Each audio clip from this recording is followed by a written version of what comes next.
Hello everyone, welcome to On Point, the PvP Pro League show for Guild Wars 2, of course, covering the EU and the NA region for the past week, and the next 6 weeks that are going on, obviously, as well as the finals, which is the culmination of EU and NA versus each other and themselves, I suppose, and then the seasons beyond and the World Championships as well. If you don't know what we're talking about, or what we will be talking about, the Guild Wars 2 Pro League is here. It's here, Heurix.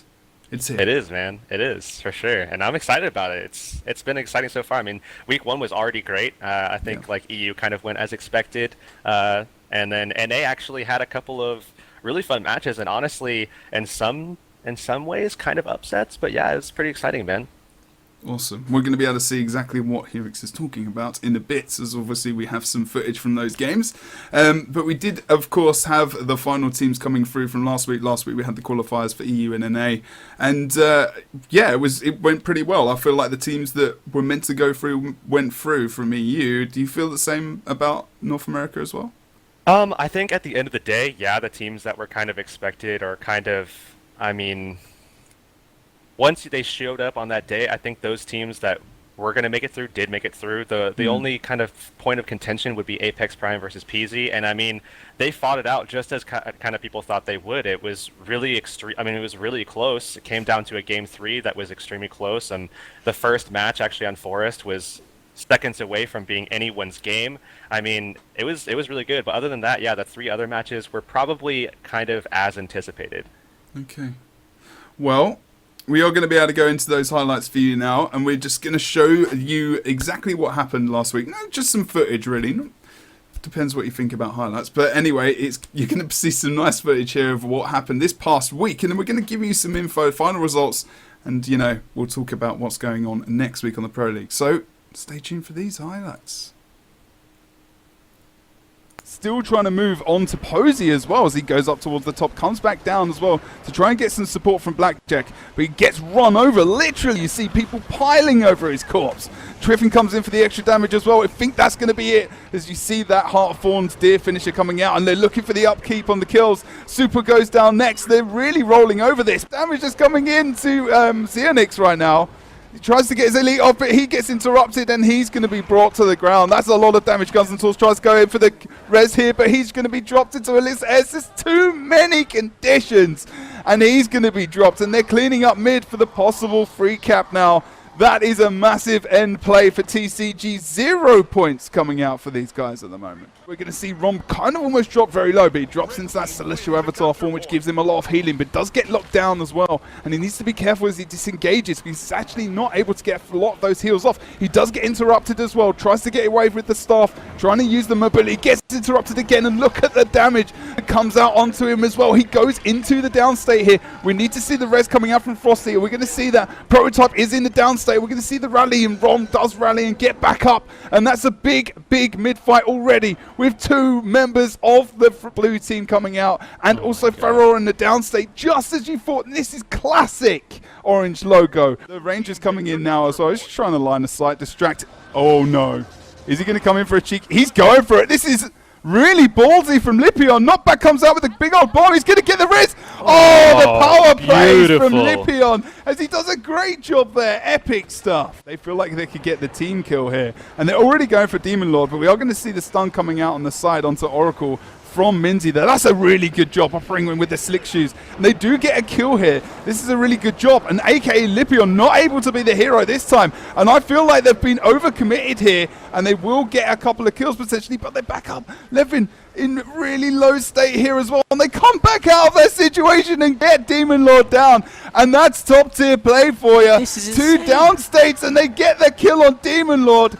And that's epic play from 55 ranked Dragons. A little bit of a rocky start here for Final Form, but this is exactly how they feel comfortable playing. You basically just sit that Druid there forever. He can sustain that 1v2 for essentially, I mean, forever, and then you just wait for the Chronos to come in, and you can, if at any point they try to out-rotate you, just portal back, but still, they managed to get that kill there. Zor now in the downstate, they're going to lose him. There's the portal from Sub Cutie, and Jerome is falling through it. And they're going to try to take the rest of the team out, and this one Swoop here, and Ulrun now getting down as well as Cade comes in with the vault. Happy Kid coming in with a And bunch of DPS as well. taken down as, oh man, that is just brutal for Never Lucky. They managed to get the decap the mine. Very surprised that the Onyx actually didn't get the full cap there, knowing that one of his members was at least down. They're probably going to lose the fight. Katsumi trained out of there.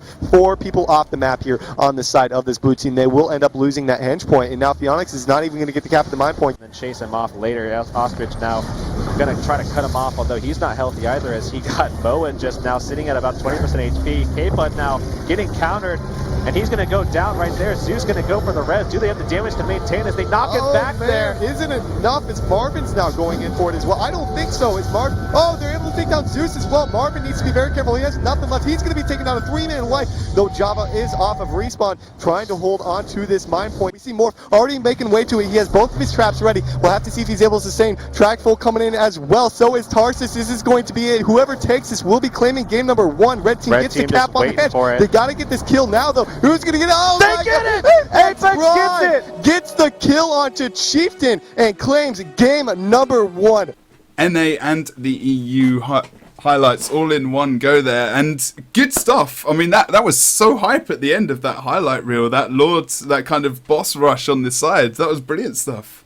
Yeah, man. I mean, I think K-Pud for sure is kind of feeling like he could have won that one. And honestly, if they took that map, they probably had it. I mean, they would have been able to take the next one and been able to keep going. But yeah, they dropped that one, unfortunately, with just like seconds. I mean, it's literally like one difference in a play, like one skill use a little bit differently could have allowed them to win that one, and they would have been sitting now tied for first place at 2-0, but now they're going to be sitting in 5th at 1 and 2. So blimey, there was some really good action on in there. I managed to catch a bit of it. Of course, I had to go to bed, unfortunately. But so what happened with Zero Counterplay versus the Abjured? That game wasn't on in the end. I'm correct in saying that, right?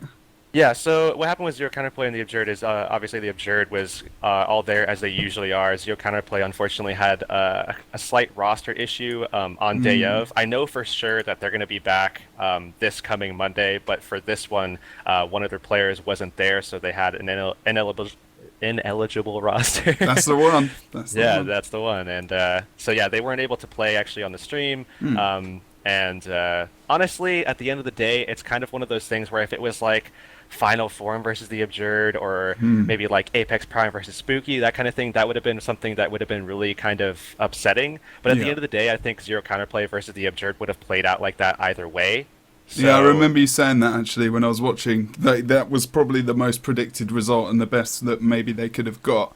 It's kind of brutal though, isn't it? When you see that, just talking about scores, and you say 2-0, they don't closely say, the games. Whereas that footage that we just showed you can show you how close some of those games can actually get. Yeah, absolutely. Whereas we didn't really get that on EU this past week. There is a theory behind this. Obviously, we had the pre-qualified teams versus the already qualified, the recently qualified teams. Sorry, so there was a bit of that going on. But before I talk about EU, let's just have a look at NA. So we saw Heurix obviously explained what happened between Zero Counterplay and the Abjured. So they get 2-0 already now. Never Lucky versus Spooky as well. How dominant were those other games there?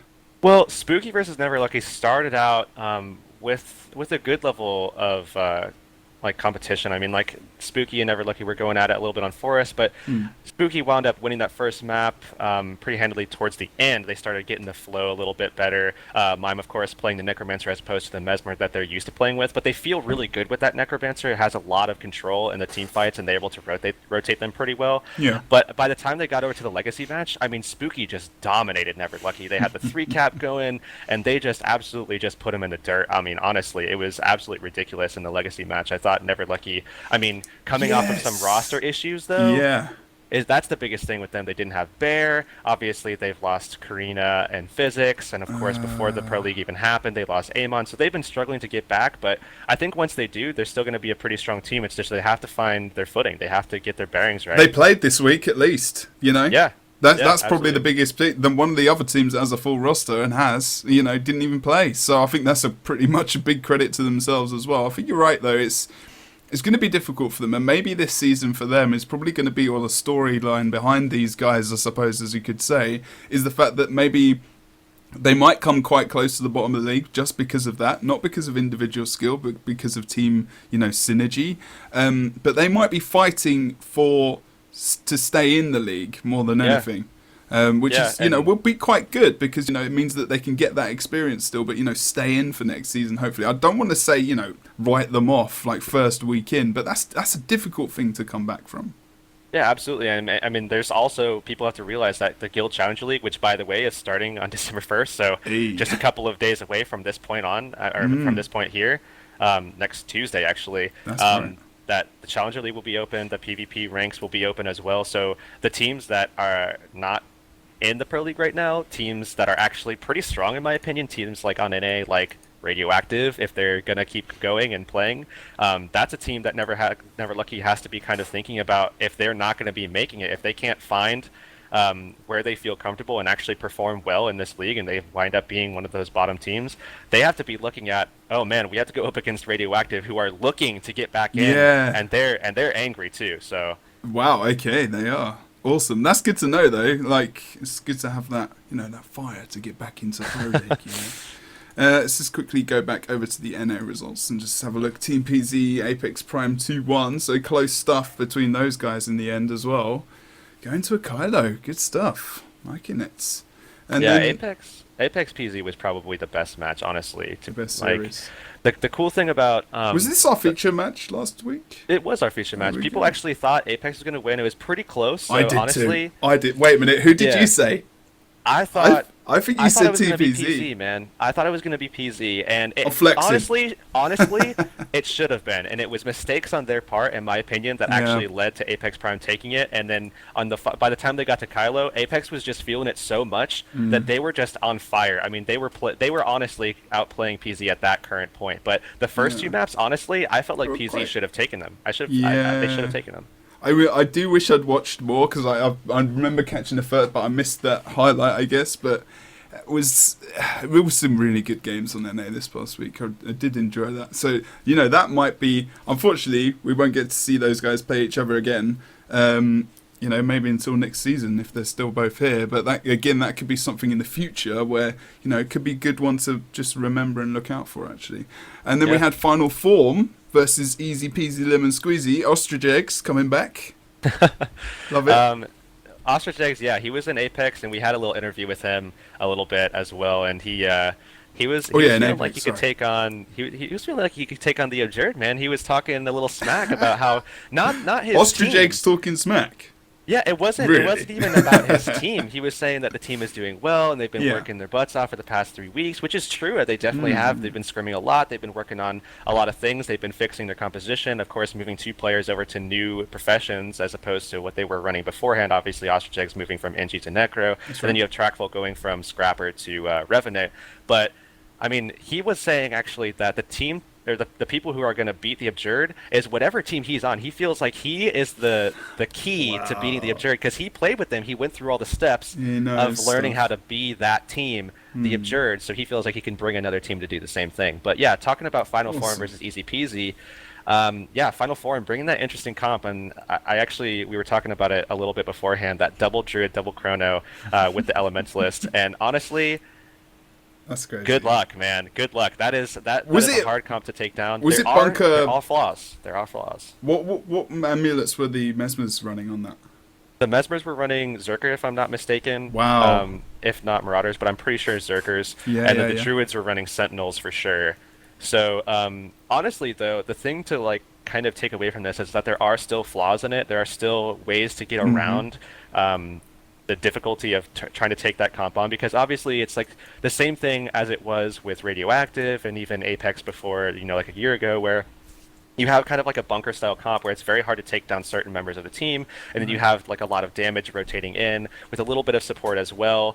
A lot of peels. That's the major thing that made Radioactive kind of a lot better, is the peels that came in, and then of course the Mesmers have the evade wills and the well heal, and then obviously all those kind of things, gravity well as well, that they can add to as well that they can get their their cooldowns back. So it's really strong. But the thing that kind of hurt to Apex Prime and Radioactive was the fact that they could get out-rotated.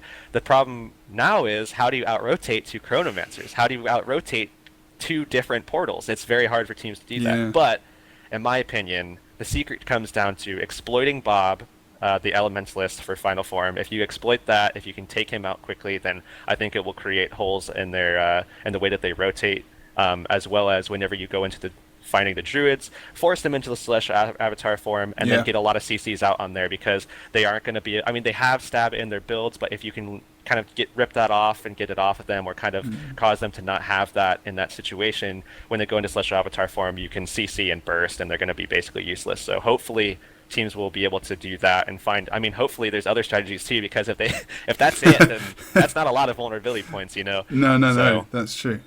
Well, it's very, NA always coming out with the very interesting compositions. And we had some similar interesting stuff happening on EU as well. So we go into the results page here. So we saw Car Crash versus Vermilion. Vermilion were very, very confident in those games. Car Crash...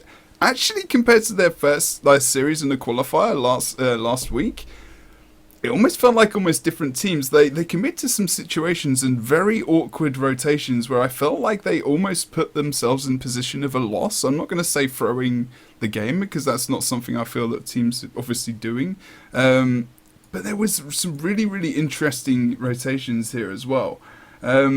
As we go over towards the next match as well, we had TCG versus More Guns N' Roses. They had some real big disconnection problems. Well, not disconnection, but some lag issues on different members of their team, unfortunately. But really, I mean, the way TCG played, they were very dominant. Helseth was playing on that Mesmer Bunker build with the Celestial Amulet. And they just took him to town. I mean, they didn't let him have many points at all between the 2 series, actually. And very, very dominant performance from those guys. So their momentum going in towards the week 2 of our Pro League is insurmountable. And we're going to be able to see a really interesting matchup. We're going to be able to see the preview of the matchups coming up soon. And I'm pretty excited about that in itself. But More Guns N' Roses now, man. I mean, they really need to pick themselves up off that. Okay, maybe they've learnt some stuff from, making sure our connections are solid, making sure that we're able to play on the day. But sometimes, connection issues are just a thing that... Yeah, and honestly, I think if I remember correctly, this was the team that went through the qualifier that everybody felt was the best team in the qualifier. So it's a little unfortunate that they went up against a team like TCG, but of course going up against all the teams. I mean, it's really hard to find a team that would have been a good matchup for them, because the top 4 teams in EU are just so strong. I mean, Vermilion, Orange Logo, TCG, Rank 55, they're all such strong teams that it's hard to find like a good first matchup. But of course, I mean, they have other times where they can kind of come up and prove themselves, where of course next week they'll have that option for sure. Definitely. So then we saw Orange Logo. Now, I haven't been able to watch these guys scrim much, and they were versus Chaotic Contingency. And I tip this as possibly, a close... It could have been possible that this was going to be close, just because of what I'd seen from Chaotic Contingency. It was not close. It wasn't really that close. I mean, they played 2 Revenants, and Tage and or Tage, I'm not sure what I'm going to call him now, because he's changed his name almost to what kind of Helseth calls him actually. And Denshi they were owning, man. They were getting the kills. They had Rom was on Druid, Syndranir was playing Engineer, and he is literally, he might not want me to say this, but he's only played roughly 60 games on Engineer.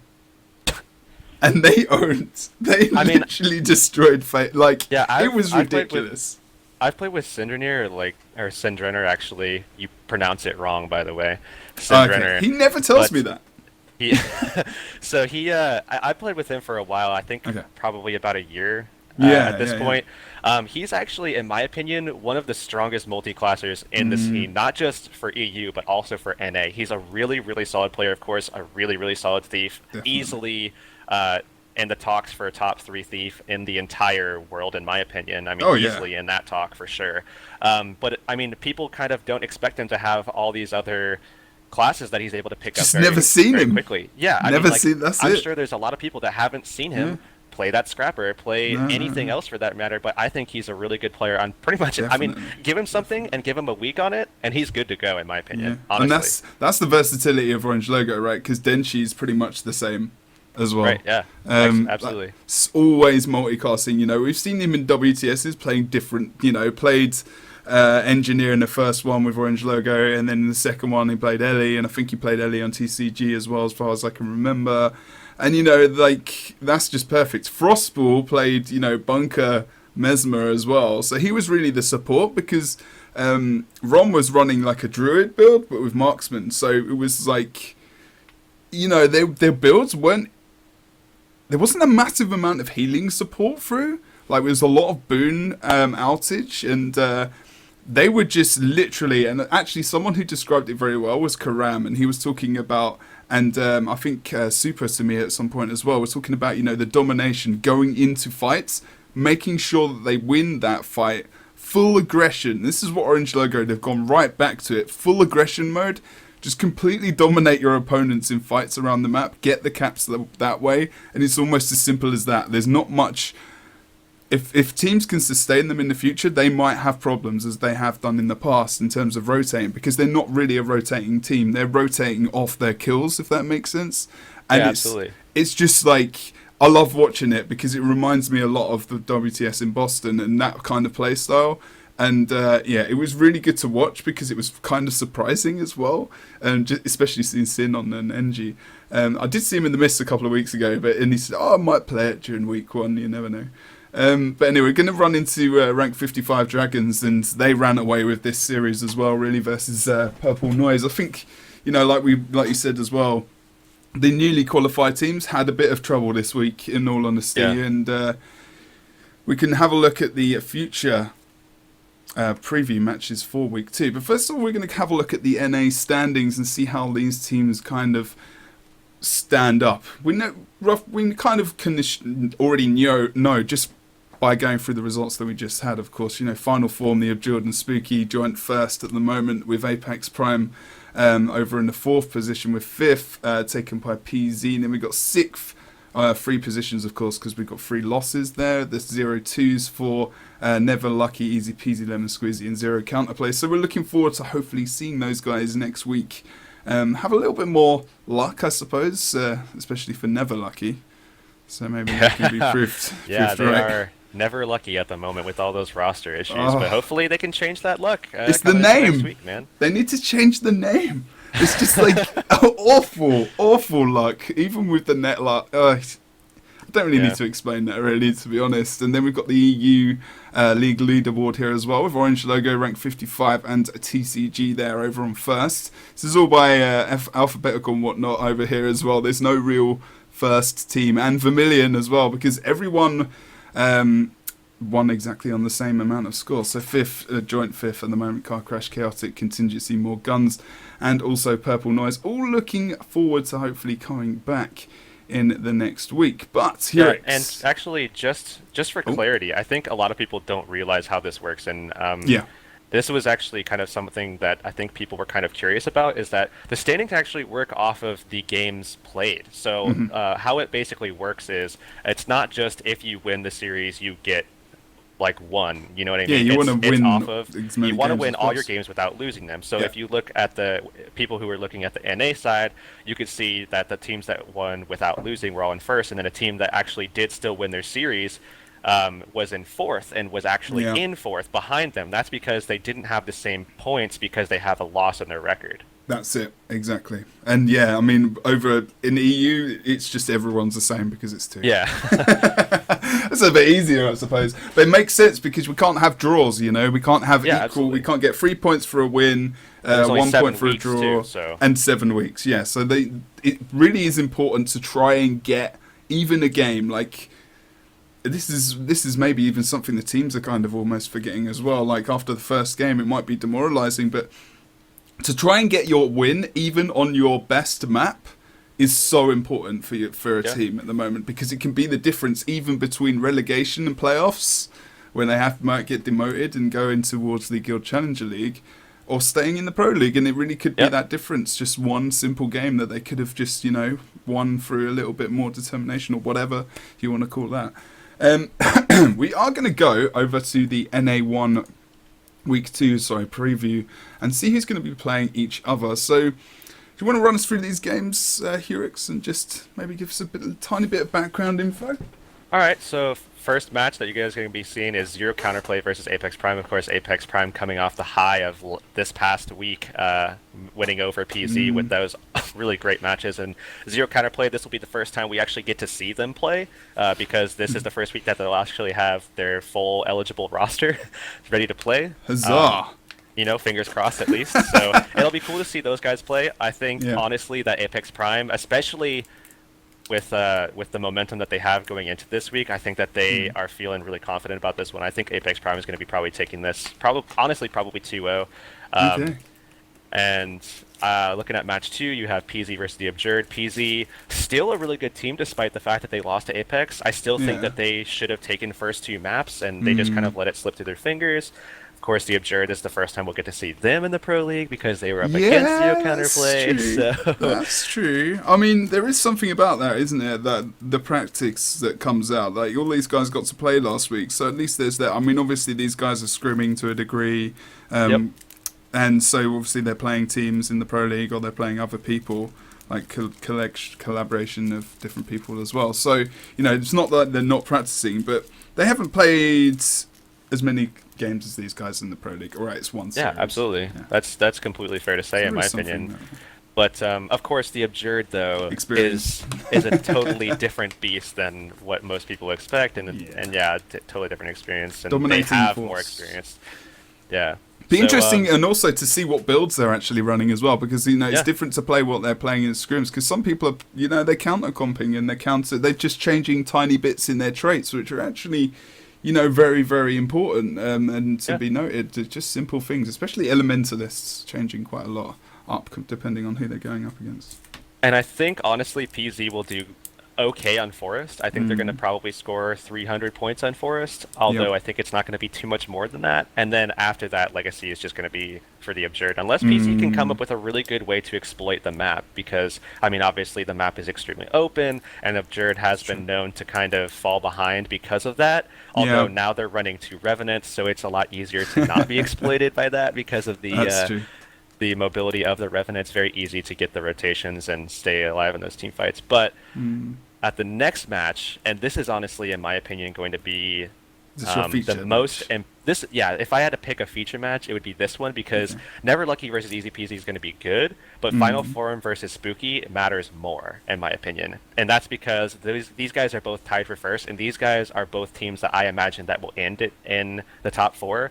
So this could very well determine who gets second. And who goes to the finals. Yeah. That is a big game in standings. You're right. Yeah, so Spooky has to figure out a way to utilize their 2 Necromancers to both CC, provide sustained pressure, and also set up burst for their other guys to actually take down the Druids in these fights, and even take down some of these Chronomancers as well, because that composition from Final Form, like we said before, is absolutely insane. They have to find ways to take it out. Perfect, going up against Mesmus with Condi. Like, if you've got Condi going up against Mesmus, that's perfect. The problem is actually hitting them, though. Yeah, it's because that's true. They have 2 Evade Wells, they have the Gravity Well. Obviously, Necromancer struggles in the Gravity Well because you have the Flesh Worm, and outside of that, you don't have a way to break out of it, so they're going to have to save it. The Flesh Worm, not to get out, but honestly for the Gravity Well, because if they get out and they come back into the fight, Gravity Well goes down, they might maybe luck out and get out of that one, but then another Gravity Well comes down. So and then you have then you have Continuum Shift, so they can put another one down. There's so many different ways. Yeah, it's really difficult. That could be really, that could be a really interesting series, actually. Not to say that the others, but you're right, there's so many different counters to each other, and One thing, honestly, that I would like to see from this actually is Spooky using Sunfish. I know he's played a lot of the Necromancer, but I would really like to see him on Dragon Hunter, because you can pull people out of the Evade Wells, you can pull people out of the Info, and you can pull people like all the way out of everything and set up kills in that regard with the Dragon Hunter, and then you have the on-point pressure as well. I would really like to see him go back to his main of Guardian and let Mime take the role of Necromancer. to provide that kind of sustained pressure and condition Maybe control. they will. Maybe they will. That would be good. Yeah, it would be good actually versus that comp. You're right. You're right. So what's the match 4 like as well then? Match 4, so Never Lucky versus Easy Peasy. Of course, Never Lucky going to be the team that lost 0-2 to Spooky just this past week. They were one of the pre-qualifying teams. They didn't have Bear there, which is, in my opinion, one of their stronger players, and they're coming off of some roster instability, picking up new guys. I know Feav is going to be with them, so they're going to have to kind of like practice a lot. I think I've been talking to them a little bit. They're talking about going 7 days a week, trying to get back into it, try to catch up to everybody else. So if they can do that, I think they'll perform very well. But Easy Peasy is one of those teams that is still trying to kind of prove themselves as well. And you have players like Zor and Kaden who are honestly pretty strong players. But this is another one that's going to be pretty close. I just don't think it's as big of a deal as Final Form versus Spooky because of where they stand right now in the leaderboard. Yeah, makes complete sense. So hopefully this week they might be a little bit more lucky with their goings on. But yeah, that could be could be quite a nice one to watch. There's some really, really nice matchups there, and hopefully we'll see some potential upsets. I want to see a game against the Abjure taken, that's for sure. So before we go, we will be going through the Pro League Week 2 very quickly. Orange Logo versus Vermilion. Now this is going to be a great one because these guys used to scrim a lot before the last WTS, and that's probably an understatement actually. Some very veteran players coming out. Orange Logo probably going into that as the favourites between themselves and Vermilion. We might see some possible switch-ups in Vermilion as well because we've got Lof Condi coming out from Orange Logo as well. There's a lot of pressure, and hopefully, we might see Vermilion take something away from that. Maybe even a game, possibly, in my opinion, is something very likely with More Guns Than Roses versus Purple Noise. I would say probably favourites at the moment would be on More Guns Than Roses, looking to come back after last week's defeat and unfortunate connection issues to potentially bring something up against Purple Noise. We saw some really, in terms of their communication, there was some debatable movements around the map and some potential plays as well. First week, still very new compositions for these guys, and actually like getting together. More Guns Than Roses. Sven was telling me that who plays Guns and Tools. That's right.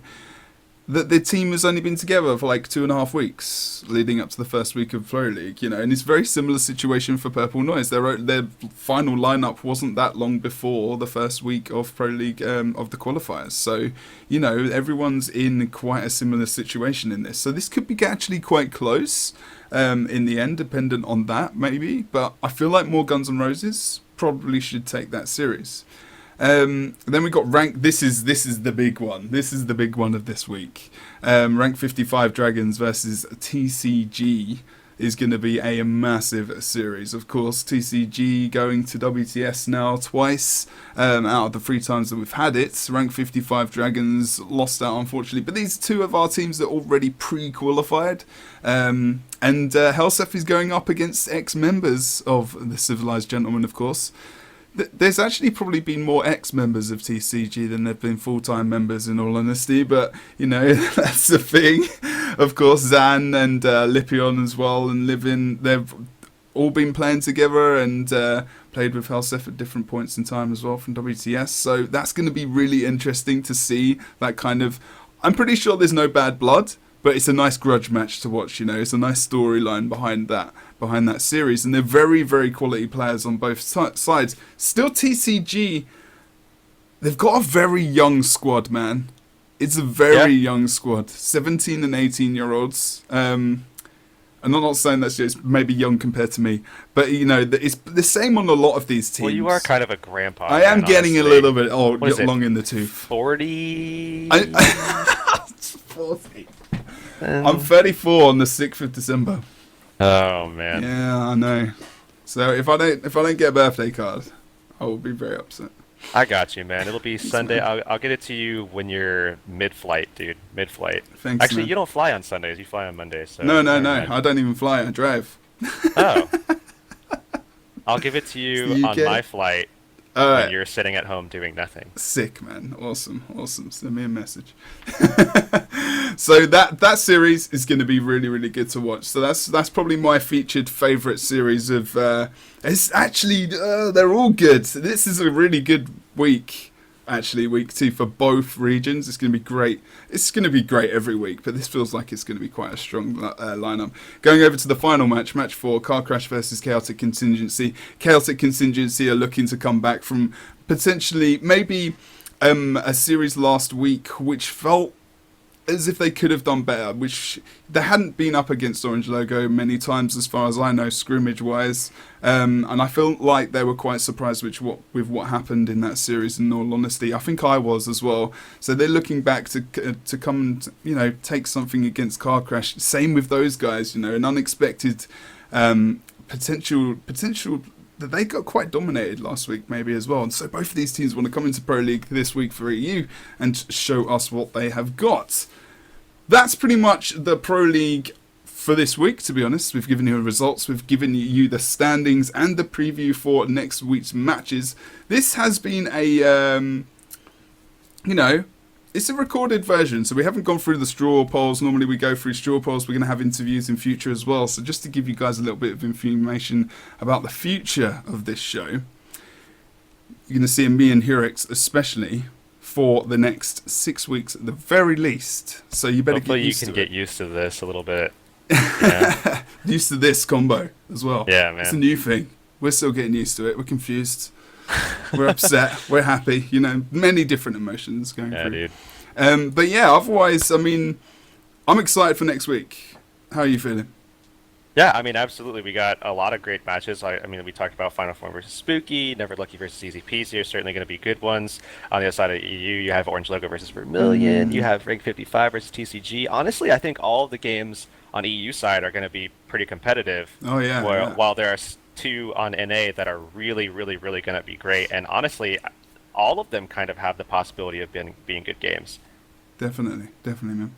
So, everyone in chat as well, just a reminder, 1st of December will be the Guild Challenger League. You want to make sure you are in your guild team, so make sure you're assigning players to that guild team roster. You need a minimum of 3 players so that you can enter into that league. Of course, when you get into the point of going into Pro League, you'll have a roster as well, but you want to make sure you're probably having 5 will determine whether or not you're going to win or lose quite heavily, especially if you're going up against another 5 from a guild team. You want to make sure that you get all the information you can, get into that team roster, check out the guild panel and make sure you're well attuned to that, I suppose. But there'll be more information, I'm sure, through the blog post on guildwars2.com. Don't forget to follow myself at JebDan on Twitter, as well as Heurix at CTHeurix, because we give you a lot of information, especially on the day, behind the scenes screenshots and stuff like that, which is always fun, as well as giveaways and pranking some Miley Cyrus and Taylor Swift at the ESL Studios. That's what we're doing over in NA, man. Afterwards, we have pizza and stuff, man. It's in front of a big TV. That's a given, man. It's honestly, lovely. I think the more exciting thing is the Taylor Swift versus Miley Cyrus debate, and that's really what kind of sets NA at a higher standard than EU, in my opinion. And on that note, I think we're definitely going to have to end the show. But yeah, probably. And if anything else, anything else you want to say before we go, mate? Nothing from me, man. Nothing from me. Awesome. But other than that, from me and Heurix, thank you for joining us for On Point for today. We'll see you in the mists, and we'll also see you on Monday for Pro League Week 2, as well as On Point at an hour later than it's been today. Okay, happy Thanksgiving as well. Sorry, forgot about that. Thanksgiving today, of course, in America. Yesterday. It would have been Thursday. Yeah. Sorry, my bad. Okay, so happy Thanksgiving, and we'll see you very soon. Take care.